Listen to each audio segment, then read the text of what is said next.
Death to write my ending because I'm a big fan of death. I want to be betrayed by death. I want to be an inky grease stain smeared across burning desert highway, roasting slowly over hot black tar asphalt, knowing it was my fault. The sun beating down on whatever's left of my torn body, ripped apart like that green, hungry Ford armored tank that shredded James Dean in his silver tinfoil convertible shoebox, model X23. Or was it a big, scary blue Chevy?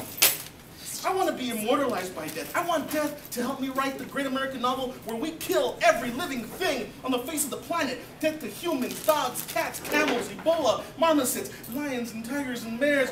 Oh my, Bigfoot, the abominable snowman, Dracula, the incredible Hulk, the Jedi, Batman, wrestlers, the Loch Ness Monster, Oprah, rap music, Puff Daddy, Tiger Woods, Boba Fett, Paris Hilton, the Tin Man, the Scarecrow, the Cowardly Lion, the last two remaining Beatles, Courtney Love, emo rock, and Deaf poetry jams. And in chapter 34, Death and I will resurrect Jack Kerouac with a copy of On the Road and a fifth of bourbon as we cruise the roads in search of Rod McEwen and continue the rampage to cleanse the earth of infidels. And in that final chapter, after Jack, Death, and I have annihilated everyone, and we have George P. Bush, the token Republican Mexican cornered in the Oval Office, we'll string up that coconut and beat him mercilessly with baseball bats like a piñata until he bursts like an atom bomb of red, white, and brown vindication.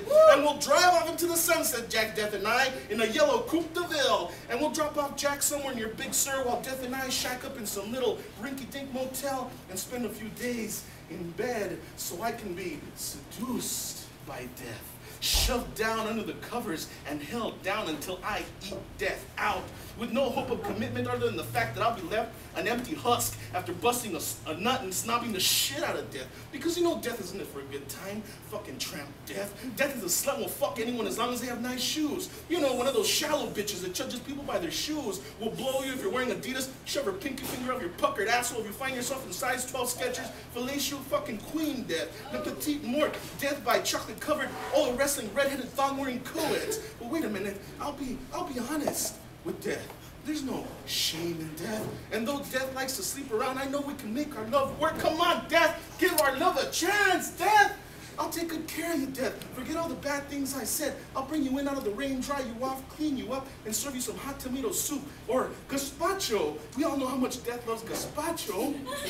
Then I'll take death to bed, and we'll stay up and watch Degrassi, The Next Generation. Death likes Canadian teen melodrama.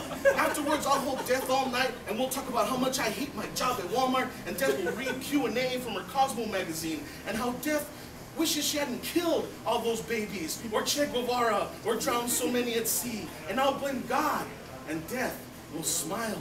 And I'll wake up in the bright light of morning, smelling Folgers floating through the air, walk into the kitchen and see death, wearing my favorite Nirvana shirt, making pancakes and white booties. And I'll sit with the morning paper, and the headline will read, "Everyone having the time of your life."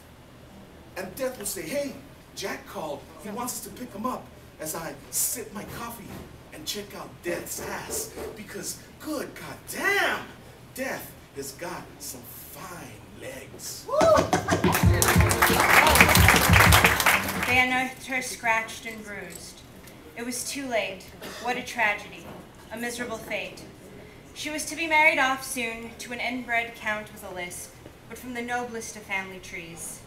What an exquisite corpse, the neighbors exclaimed. All white and pink and gold. A posy plucked right after its bloom.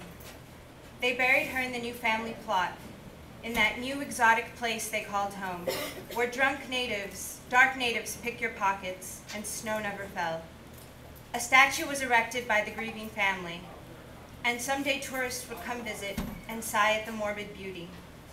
She was buried alive before she stepped off the boat. Thank you.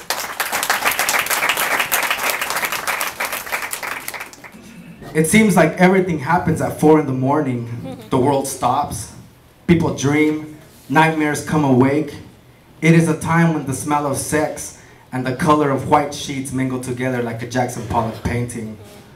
We could call it a midnight rendezvous, a secret meeting that rushes the pulse of the blood. It's the feeling you get as you go down a roller coaster and the force of the momentum slams into your chest at 200 miles per hour. We could call it an adrenaline rush. We could call it payback if it makes you feel better. It lingers and I lie awake, pondering the meaning of the empty walls.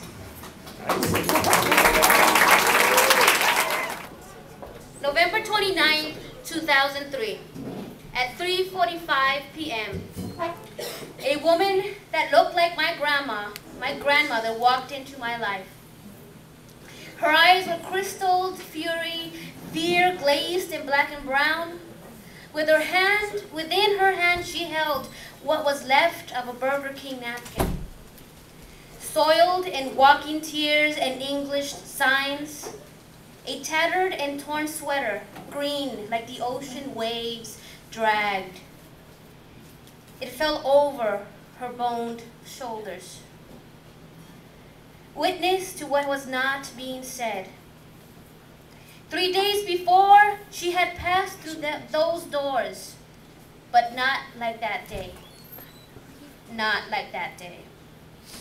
Things had changed. My instinct barred questions. I stood silent, frozen with my own fears.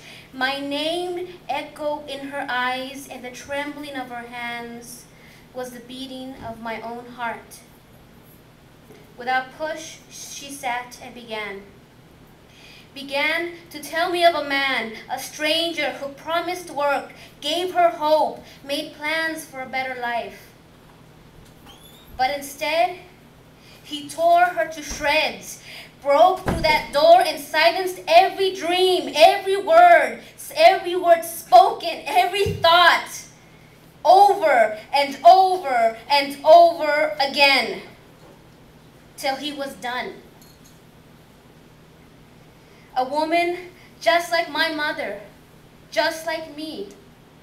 Her smile that I knew, taken away at 80 years. And I stood there silent. I watched her go, closing those doors behind her, and I did nothing. Nothing. And now I ask you, what should I have done? What should have I done? Tell me, help me. What should I have done? Woo.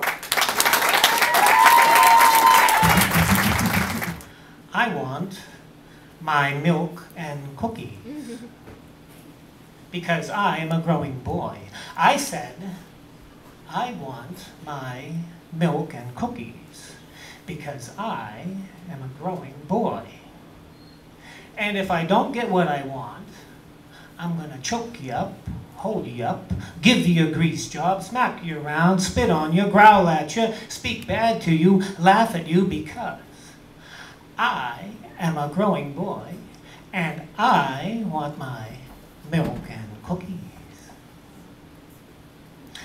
And if I do get what I want, I'm gonna do good for the hood.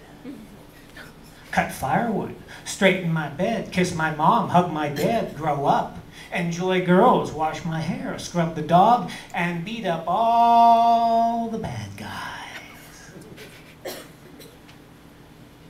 Therefore, gimme my milk and cookies, 'cause I am a growing boy.